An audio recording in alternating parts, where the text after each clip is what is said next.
All right, next step is storage, where to store your items. This is super important because like I said on my last video, once you have a large inventory, I mean, it's fine whenever you only have like maybe 10 or 20 things, but once you build up your inventory, you're gonna wanna know where every single thing is. And if you don't, and you have to go searching and hunting to try to find it, it sucks so bad. I've done it, I hate it. Like, I mean, I've been like pulling my shelves apart because I couldn't find something. And it ended up, falling down behind something or whatever happened to it, but it's so frustrating. So there's two things that I'm gonna recommend. One is buying those square cube storage units that you can get at like Walmart. Those work really well. Those are nice and sturdy.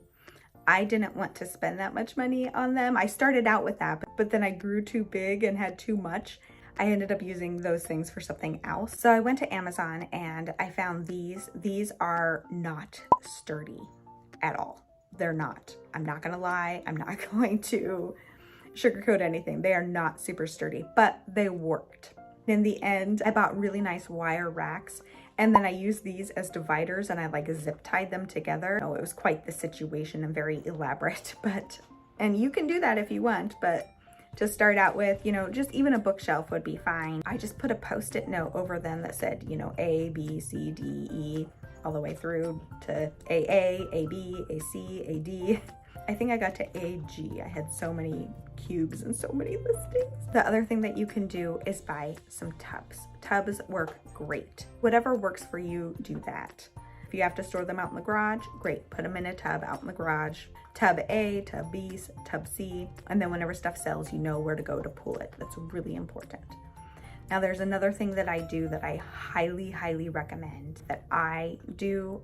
I didn't used to do it, but then once I started to, I got repeat customers. And this is the one expense that I would super duper recommend. Cellophane bags. I get the 2 separate sizes. So for like t-shirts and like shirts like what I'm wearing that are lightweight and thin, I can put that into one of those bags. Things that are a little thicker like pants, I use the bigger size.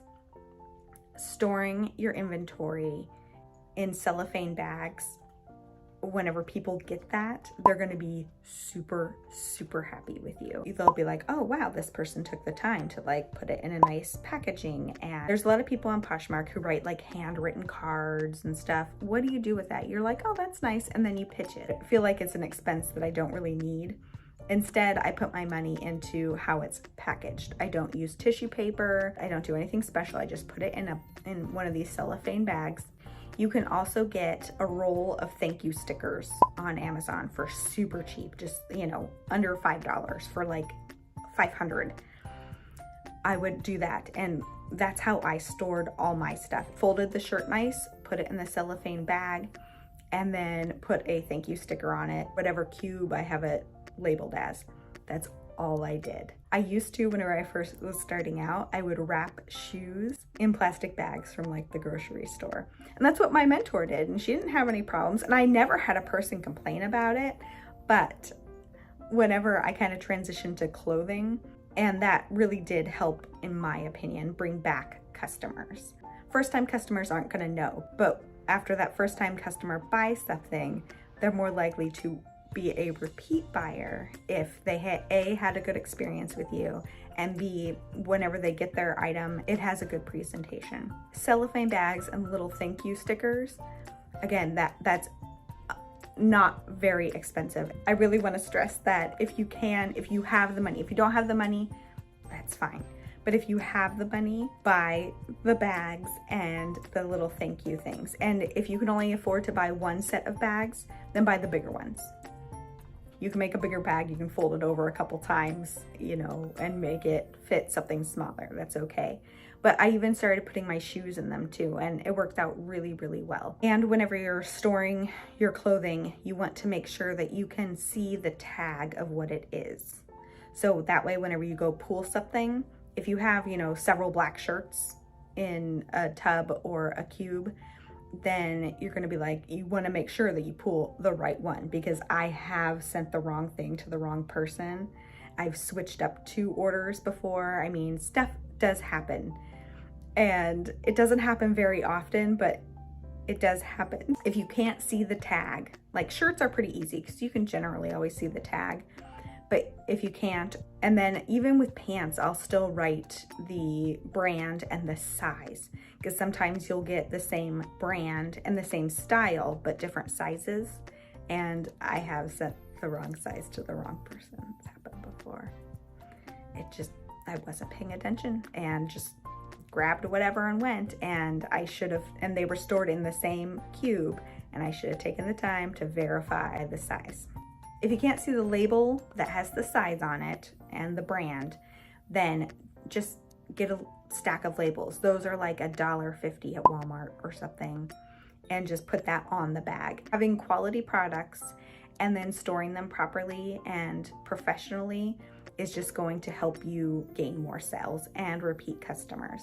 So after I photograph an item and I measure it and write it all down on my little notebook, then that's whenever I fold it nicely, put it in the cellophane bag, put the thank you sticker on it, and then put it in whatever bin.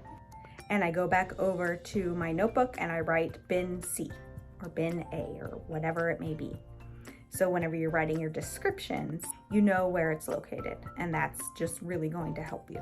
Those are the two ways I store my inventory. If you can't afford that, then, use what you have until you get a bigger inventory or you get some more money in.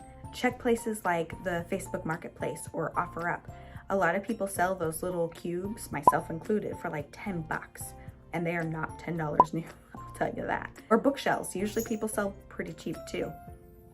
So you'll be able to find something to put your items in. If you have a bookshelf, then just shelf 1 is A, shelf 2 is B, shelf 3 is C, and just go on down the line. If you want to do this as a side hustle, that's fine. You probably won't need that much more. Or if you want to transition to doing this more full time and you just start getting more and more inventory, you're going to have to reevaluate what you're doing. If you have a dedicated area that you can store them in, or you can do tubs. Tubs also, you can put those out in the garage and they're safe. So that's all I really have to offer on storage. We are just whipping through videos today. All right, on to the next video.